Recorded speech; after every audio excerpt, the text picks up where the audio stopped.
அனைவருக்கும் வணக்கம். இது பாலாஜி பேட்டாஸ். நம்ம இந்திய நாட்டில் ஒடிசா மாநிலத்தில் பூரி என்ற கடற்கரை நகரத்துல ஒரு அழகான வைணவ கோவில் இருக்குங்க. ஒரு பெருமாள் கோவில் இருக்கு. அந்த கோவிலோட பேர் தான் பூரி ஜெகநாத் கோயில். ரொம்ப ரொம்ப ஃபேமஸான கோயிலுங்க. வேர்ல்டு லெவலில் ரொம்ப ரொம்ப ஃபேமஸான கோயில். அமெரிக்கா, லண்டன் போன்ற நாடுகளிலிருந்து கூட அவ்வளோ மக்கள் இந்த கோயிலை பார்க்க திரண்டு வரலாம்னு பார்த்துக்கோங்களேன். ரொம்ப ரொம்ப ஃபேமஸான கோயிலுங்க. நிறைய அதிசயங்கள் நிறைந்ததாக இந்த கோவில் இருக்கு. நிறைய மர்மங்கள் இருக்கு, நிறைய அதிசயங்கள் இருக்கு. 100% உண்மையாக சொல்ல போனால் அறிவியலுக்கே சவால் விடுற மாதிரி, சயின்ஸே பீட் பண்ற மாதிரி நிறைய அதிசயங்கள் இந்த கோவில இருக்குங்க. எக்ஸாம்பிளா ஒரு விஷயம் சொல்ல போனால், தஞ்சை பெரிய கோவிலோட கோபுரத்தின் நிழல் வந்து தரையில படாது, தரையில விழாது. உங்களுக்கு எல்லாருமே தெரிஞ்சிருக்கும் கன்ஃபார்மா.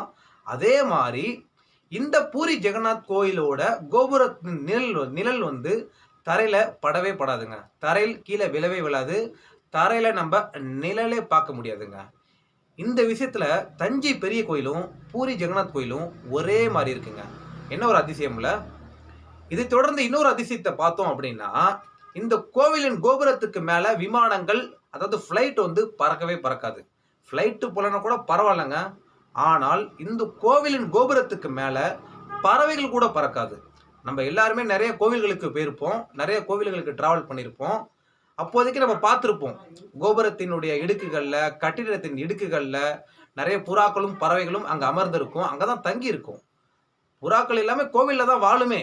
ஆனால் இந்த கோவிலோட கோபுரத்துல, கட்டிடத்தின் இடுக்குகள்ல எந்த புறாக்களும் எந்த பறவைகளும் அமர்வதும் கிடையாது, தங்குவதும் கிடையாது. ஏனென்று சரியா தெரியல. ஆனால் நிறைய அதிசயங்கள் இதே மாதிரி இந்த கோவில்ல இருக்குங்க. சயின்ஸே பீட் பண்ற அளவுக்கு நிறைய அதிசயங்கள் இந்த கோவில்ல இருக்கு. நான் வந்து ஒரு 2 மட்டும் தான் சொன்னேன். நீங்க ரிசர்ச் பண்ணி பார்த்தீங்க அப்படின்னா நிறைய அதிசயங்களை எல்லாமே இன்டர்நெட்ல வரும். எல்லாம் பார்த்து ஒரு சூப்பரா என்ஜாய் பண்ணுங்க. நிறைய அதிசயங்கள் இந்த கோவில்ல இருக்கு. இந்த மாதிரி ஒரு பிரம்மாண்டமான கோவிலை கட்டினது யார் அப்படின்னா ஒரு தமிழ் மன்னனுங்க. ஆமாங்க, ஒரு தமிழ் மன்னன். யாருன்னு பார்த்தோம் அப்படின்னா சோழ இனத்தை சேர்ந்த அனந்தவர்மன் சோதங்க தேவன் அப்படிங்கிற ஒரு மன்னன் தான் இந்த கோவிலை கட்டியிருக்காரு. ஒடிசாவுக்கு போய் ஏன் இந்த கோவிலை கட்டினாரு அப்படிங்கிறதுக்கு ஒரு சரியான விளக்கம் வந்து யாருக்கும் தெரியல. அதனால நானும் அதை அப்படியே பிளாங்கா விட்டுடுறேன். உங்களுக்கு தெரிஞ்சா நீங்க வந்து கமெண்ட்ஸ்ல சொல்லுங்க. ஓகேவா? ஆக்சுவலா இந்த கோவிலை அவர் வந்து கட்டினாரு அப்படின்னு சொல்றதை விட ரீக்ரியேஷன் பண்ணாரு, மறு உருவாக்கம் பண்ணாரு அப்படின்னு சொல்லலாம். ஏன்னா இந்த கோவிலை அனந்தவர்மன் கட்டுவதற்கு முன்னாலேயே இந்திரதுய்மன் அப்படிங்கிற ஒரு பெரிய மன்னன் வந்து இந்த கோயிலை வந்து கட்டியிருக்காரு. பல வருஷத்துக்கு முன்னாடியே கட்டியிருக்காரு. காலப்போக்கில் அந்த கோவில் பல வருஷம் இருந்ததுனால பால் அடைஞ்சி இடிஞ்சு விழுந்துருது. அதற்கு பிறகு ஆனந்தவர்மன் அங்கே போறாரு.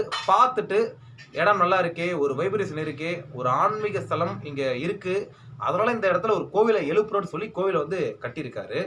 ஆனால் இந்த கோவிலுக்கு அடித்தளம் போட்டது யார் அப்படின்னா இந்திரதுய்மன் அப்படிங்கிற மன்னன் தான் அப்படின்னு தெரிஞ்சுப்போம். இந்திரதுய்மன் அப்படிங்கிற மன்னன் வந்து ஒரு பிரம்மாண்டமான ஒரு பெரிய மன்னனுங்க. இந்த மன்னன் இந்த கோவிலை எதனால கட்டினாரு, எப்படி கட்டினாரு அப்படிங்கிறதுக்கு ஒரு செம்மையான ஒரு கதை ஒன்று சொல்லியிருக்காங்க. அந்த கதை மூலமா தான் இந்த கோவிலே உருவாகியிருக்கு. செம்மையான ஒரு கதை, இன்ட்ரெஸ்டிங்கான கதை. அந்த கதையை தான் இந்த வீடியோல நான் சொல்ல போறேன். அது மட்டும் அல்லாமல் இந்த கோவில்ல ஒரு பொக்கிஷ அறை இருக்குங்க. ரொம்ப ரொம்ப ஃபேமஸான ஒரு பொக்கிஷ அறை. அதை பத்தியும் இந்த வீடியோல நம்ம பார்க்க போறோம். ஏன்னா உலக மக்களே அந்த பொக்கிஷ அறையை பத்தி வியந்து பார்க்கறாங்க. நிறைய விஷயங்கள் இந்த பொக்கிஷ அறையில இருக்கு. அதை பத்தியும் இந்த வீடியோல நம்ம பார்க்க போறோம். ஓகேவா? வீடியோக்குள்ள போறதுக்கு முன்னாடி நம்ம சேனலை சப்ஸ்கிரைப் பண்ணுங்க அண்ட் வீடியோவை ஸ்கிப் பண்ணாம பாருங்க. ஓகேவா ஃப்ரெண்ட்ஸ்? வீடியோக்குள்ள போலாம் வாங்க. ஃபர்ஸ்ட் விஷயம் பார்த்தோம் அப்படின்னா, ஜரா என்ற ஒரு வேடன் இருக்கான். அந்த வேடன் வந்து பகவான் கிருஷ்ணரை வந்து அட்டாக் பண்றான். ஒரு முறை வந்து அட்டாக் பண்றான். அப்படி அட்டாக் பண்ணும் பொழுது ஒரு அம்பை வந்து விடுறான். அந்த அம்பு வந்து பகவான் கிருஷ்ணருடைய உடம்புல படுது. அப்படி படுறதுனால பகவான் கிருஷ்ணர் வந்து இறந்து போயிடுறாரு. பார்த்துக்கோங்க, பகவான் கிருஷ்ணரே மரணம் தழுவுகிறார் இந்த விஷயத்துல. அவர் இறந்த உடனே அவருடைய உடல்கள் வந்து ஒரு மரக்கட்டையா மாறுது. ஒரு பியூர் மரக்கட்டையா மாறுது, உட்டா மாறுது. மரக்கட்டையை வந்து 2ஆ மாறுது. 2 மரக்கட்டையா பிரியுது. ஒரு மரக்கட்டை சொர்க்கத்துக்கு போயிடுது, இன்னொரு மரக்கட்டை பூமியிலே இருக்கு. அந்த பூமியில் இருக்கக்கூடிய மரக்கட்டை யார்கிட்ட இருக்குன்னு பார்த்தோம் அப்படின்னா ஒரு காட்டு பகுதியில் வாழக்கூடிய பழங்குடியின மக்கள்கிட்ட தான் அந்த மரக்கட்டை இருக்கு. அவங்களுக்கு தெரியும் பகவான் கிருஷ்ணருடைய சரீரம் தான் இந்த மரக்கட்டை. அவருடைய உடல் தான் இந்த மரக்கட்டையா மாறி இருக்கு. அதனால இந்த மரக்கட்டையை நம்ம கடவுளா நினைச்சு வணங்கணும் அப்படின்னு சொல்லி ரொம்ப தீவிரமா உயர்வா பார்த்து இந்த மரக்கட்டையை கடவுளாவே வணங்குறாங்க. அப்போதைக்கு அந்த ஆட்சியை அந்த பகுதியை ஆள்றது யாருன்னு பார்த்தோம் அப்படின்னா இந்த இந்திரதுய்மன் அப்படிங்கிற மன்னன் தான் இந்த பகுதியை வந்து ஆள்றான்.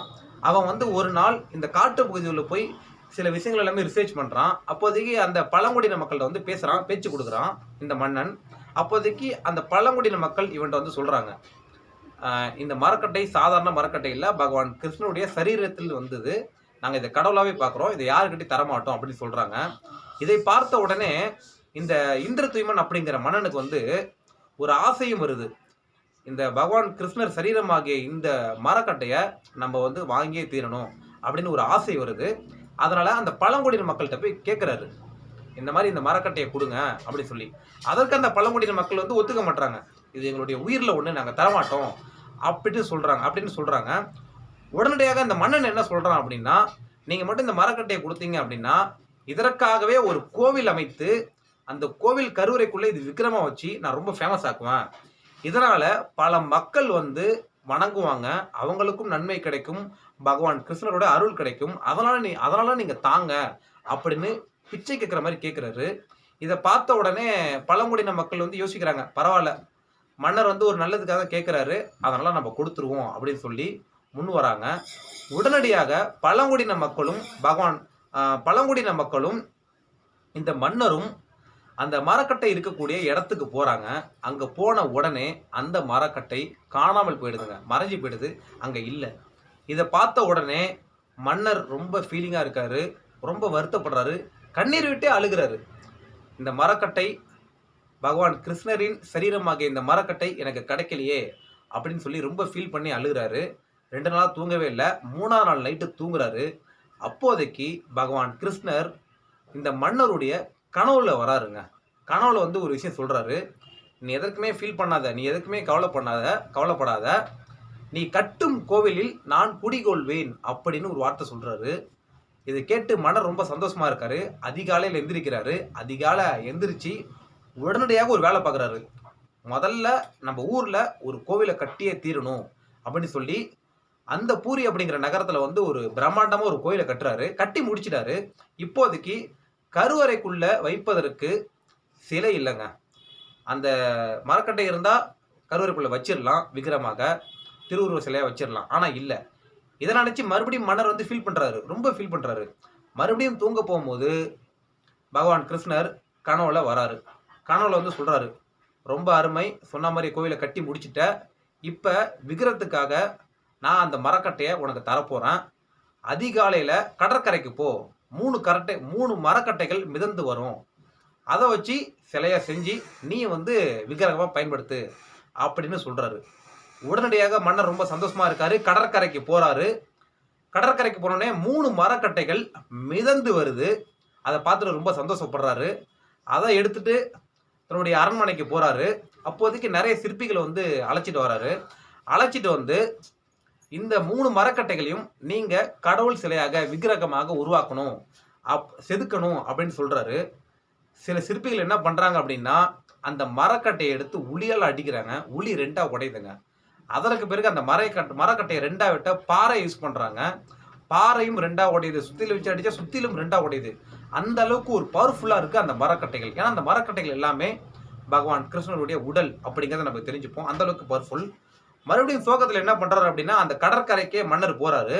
அப்போதைக்கு ரொம்ப ரொம்ப வயதான ஒரு சிற்பி அங்க வராரு. அவர் வந்து மன்னரை பார்த்து சொல்றாரு, இந்திரதுய்ம மன்னனே, நான் ஒரு விஷயம் உன்னை பத்தி கேள்விப்பட்டேன், உன்னை சுத்தி என்ன நடக்குதுன்னு எனக்கு எல்லாமே தெரியும். அந்த 3 மரக்கட்டைகளுமே நான் செதுக்குனா ஒண்ணுமே ஆகாது, அதற்கு தேவையான சில சக்திகள் எல்லாமே என்கிட்ட இருக்குன்னு சொல்றாரு. உடனடியாக மன்னரும் அந்த வயசான சிற்பியை அழைச்சிட்டு போறாரு. மரக்கட்டைகளை கொடுக்குறாரு, செதுக்கிறதுக்கு வாய்ப்பும் தராரு. அப்போதைக்கு அந்த சிற்பி வந்து சொல்றாரு, இந்த மரக்கட்டைகளை கடவுள் சிலையா உருமாற்றுவதற்கு 28 நாள் ஆகும். இந்த 28 நாளும் நான் வந்து அந்த நீ கட்டின கோவிலுக்குள்ளதான் உட்காந்து செய்வேன். அதுவும் இல்லாம நான் தனியா தான் உட்காந்து செய்வேன். இந்த மரக்கட்டைகளை சிற்பமா மாத்துவேன். ஆனால் ஒரு கண்டிஷன், நீ வந்து கோவிலில் என்னை தனியா விட்டுட்டு மரக்கட்டைகளை என்கிட்ட கொடுத்துட்டு கோவிலை பூட்டிட்டு போயிடணும். எக்காரணத்தை கொண்டும் 28 நாளுக்குள்ள கோவிலுக்குள்ள வரக்கூடாது. 28 நாள் முடிஞ்ச பிறகுதான் கோயிலுக்கு வரணும். அதுக்குள்ள நான் வந்து இந்த மரக்கட்டைகளை சிற்பமா ரெடி பண்ணி வச்சிருப்பேன் அப்படின்னு சிற்பி வந்து சொல்லிடுறாருங்க. உடனடியாக மன்னரும் ஓகே சொல்லிடுறாரு. சிற்பியும் கோயில் உள்ள போறாரு, வேலையை தொடங்குறாரு. திருப்பணி நடக்குது. மன்னருக்கு ஒரு சந்தேகம், இவருக்கு ஒழுங்கா வேலை பார்க்குறாரா அப்படிங்கிறத செக் பண்ணுறதுக்காக கோவிலுக்கு போறாரு. கதவு அருகே காதை வச்சுக்கிட்டு கேட்குறாரு, வேலை பார்க்குறாங்களா அப்படின்னு சொல்லி. ஒலி அடிக்கிற சவுண்ட்லாம் கேட்குது, அந்த செதுக்கிற ஒலியெல்லாம் கேட்குது. நல்லா வேலை பார்க்குறாருப்பா, தலைவர் சூப்பராக வேலை பார்க்குறாரு அப்படின்னு மன்னரும் வந்து வீட்டுக்கு வந்துடுறாரு. இதே மாதிரி ஒவ்வொரு நாளும் செக் பண்ணுறாரு. 28 நாள் கழிச்சு தான் கதவை திறக்கணும். இதே மாதிரி 25ஆம் நாள் மன்னர் போறாரு. அந்த கதவு அருகே காதை வைக்கிறாரு. எந்த விதமான சவுண்டுமே கேட்கல. ஒருவேளை தூங்கிட்டாரோ சிற்பி அப்படின்னு நினைக்கிறாரு. ரொம்ப நேரமா நிக்கிறாரு, சவுண்டே கேட்கல. இதை பார்த்துட்டு மன்னர் பயந்து போயிட்டாரு. ஐயோ, சிற்பிக்கு ஏதாவது ஆயிடுச்சா, சிற்பி இறந்து போயிட்டாரா, ரொம்ப நாளா கோயிலுக்குள்ள இருக்காரு, ஏதாவது ஆயிடுச்சா அப்படின்னு சொல்லி பயந்து கதவை உடைச்சி உள்ள போறாருங்க. உள்ள போய் பார்த்தா சிற்பி அங்க இல்லவே இல்லை. சிற்பி காணாம போயிட்டுறாரு. அந்த 3 மரங்களும் சாதாரண ஒரு சிற்பமா செய்யப்பட்டிருக்கு. முழுமையாக அந்த சிலை வந்து செய்யப்படலை. கடவுள் சிலை முழுமையாக செய்யப்படலை, பாதிதான் செய்யப்பட்டிருக்கு. உடனடியாக அந்த இடத்துல பகவான் கிருஷ்ணர் காட்சி அளிக்கிறாரு. நான் வந்து உன்னை 28 நாள் கழிச்சு தான் கதவை திறக்க சொன்னேன். ஆனா நீ 3 நாள் முன்னாடியே 25ஆம் நாளே கதவை திறந்துட்ட. அதனால இந்த 3 மரக்கட்டைகளும் முழுசான ஒரு விக்கிரமாக, ஒரு கடவுள் சிலையாக உருவாக்கப்பட முடியல. ஏன்னா நீ அதுக்குள்ள கதவை திறந்துட்ட. இருந்தாலும் பரவாயில்ல, இந்த சிற்பங்கள் சரியா செய்யலனாலும் பரவாயில்ல, இதை வந்து கருவறைக்குள்ள வை, பல மக்கள் வந்து பார்க்கட்டும், பார்த்துட்டு ஒரு விஷயம் தெரிஞ்சுக்கிட்டோம். அந்த இடத்துல பகவான் கிருஷ்ணர் இந்த உலகத்துக்கு ஒரு தத்துவத்தை சொல்றாரு. என்ன தத்துவத்தை சொல்றாரு அப்படின்னா, நம்ம வாழ்க்கையில பொறுமையா இல்லைன்னா, நிதானமா இல்லைன்னா நம்ம வாழ்க்கையில எந்த ஒரு காரியத்தையும் முழுசா செஞ்சு முடிக்க முடியாது. பொறுமையா இல்லைன்னா வெற்றி அடையவே முடியாது அப்படிங்கிற ஒரு விஷயத்த இந்த உலகத்துக்கு பகவான் உணர்த்துறாருங்க. நம்ம வாழ்க்கையில முக்தி அடையணும், நம்ம வாழ்க்கை முழுமை அடையணும் அப்படின்னா நம்ம வாழ்க்கையில பொறுமையா தான் இருக்கணும். இல்லை அப்படின்னா மீண்டும் அடுத்த ஜென்மம் கிடைக்கும். வாழ்க்கையில பொறுமையா இருந்தா ஜெயிக்கலாம், வாழ்க்கை முழுமையடையும், நம்ம நினைச்ச விஷயங்கள் எல்லாமே நடக்கும் பொறுமையா இருந்தால்.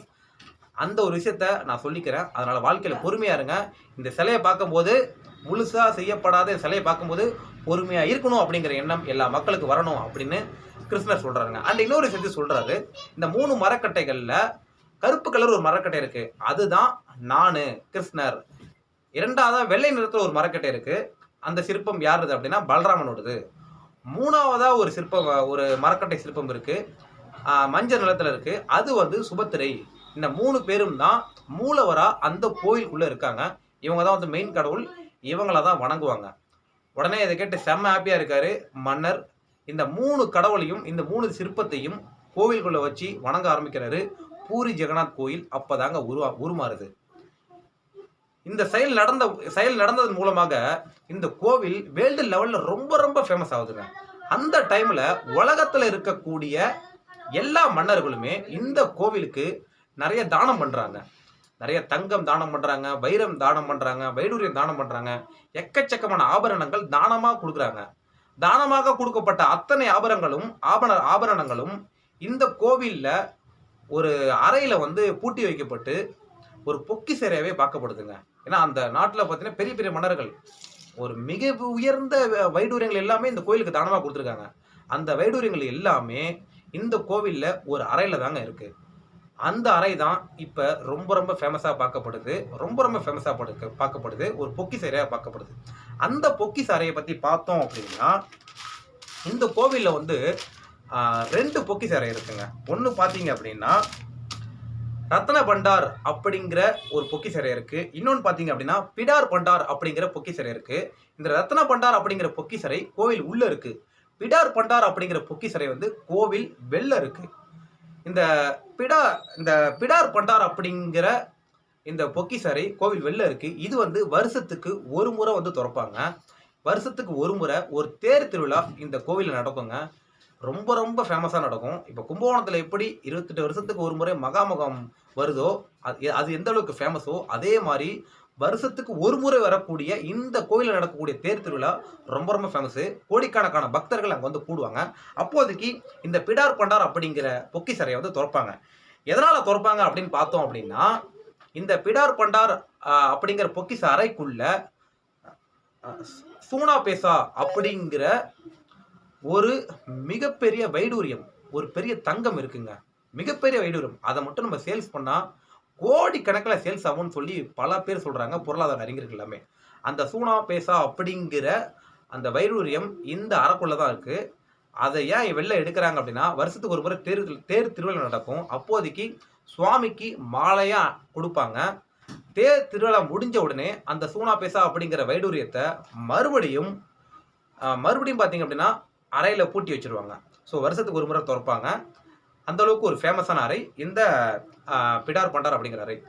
ரொம்ப ரொம்ப ஒரு ட்விஸ்ட் இருக்கக்கூடிய ஒரு அறை பார்த்தீங்க அப்படின்னா, இந்த ரத்னா பண்டார் அப்படிங்கிற அறை தாங்க. இந்த அறையும் வருஷத்துக்கு ஒரு தடவை திறக்க வேண்டியது. ஆனால் கடந்த 38 வருஷமாக இந்த அறை பார்த்தீங்க அப்படின்னா திறக்கவே இல்லைங்க. திறக்கவே இல்லை. இந்த அறையில் பார்த்தீங்க அப்படின்னா எக்கச்சக்கமான தங்கம் கிலோ கணக்கில் இருக்கு. கிலோ கணக்கில் வைரம் இருக்கு. கிலோ கணக்கில் தங்கம் இருக்கு. கோடிக்கணக்கான ரூபாய் அளவுக்கு, ஏன் 1000 கோடி லெவல்ல பாத்தீங்க அப்படின்னா அவ்வளோ தங்கம் இந்த ரூம்ல இருக்குன்னு சொல்றாங்க. இந்த பொக்கிஷறையில ரத்னா பண்டார் அப்படிங்கிற பொக்கிஷறையில. இப்ப ரீசெண்டா பாத்தீங்க அப்படின்னா